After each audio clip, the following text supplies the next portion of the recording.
Provate a immaginare un giovane carrettiere che rientra a casa dopo una dura giornata di lavoro, ma nonostante ciò ha conservato delle energie per dimostrare il suo amore alla donna che porta nel cuore. Siamo intorno agli anni 30-40. In Sicilia il mezzo di trasporto è un carretto a trazione animale. Nel tempo diventerà un simbolo d'arte inconfutabile per la Sicilia ed è il carretto siciliano. Dietro la bellezza maestosa di questo carro agricolo, un semplice mezzo di trasporto diventato un vero e proprio pezzo d'arte, c'è una figura specifica e portante, e cioè il carrettiere, colui che per mestiere sceglie il sacrificio e la fatica più ardua. Trasportare prima del suo fedele destriero tutta la merce che trasportava, perché si maneggiava a mano, la caricava sulle sue spalle prima di metterla sul carretto che poi veniva trainato dal suo cavallo. E il suo mestiere portava dietro un'importantissima e lunghissima storia di tradizione e cultura. Tutti i suoni che il carretto siciliano al suo passaggio portava con sé. Da questa vera e propria orchestra in movimento, il carrettiere usava intonare i suoi canti, che parlavano del suo lavoro, della sua vita e dell'amore che provava verso una donna, come questo antico canto Carretteri pazzo d'amore. Bella mia quanto mi piace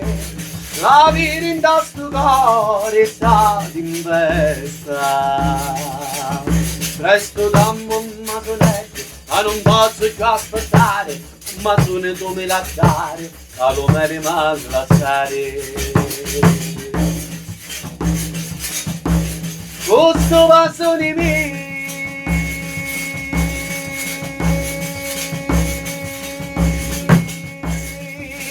sento felice,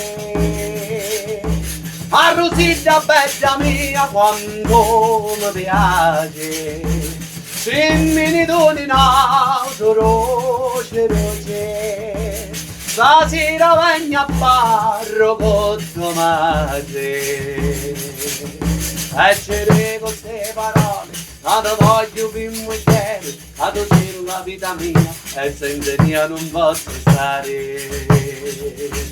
E ci dico queste parole, ma te voglio più mugliere, ma tu sei la vita mia, senza te non posso stare.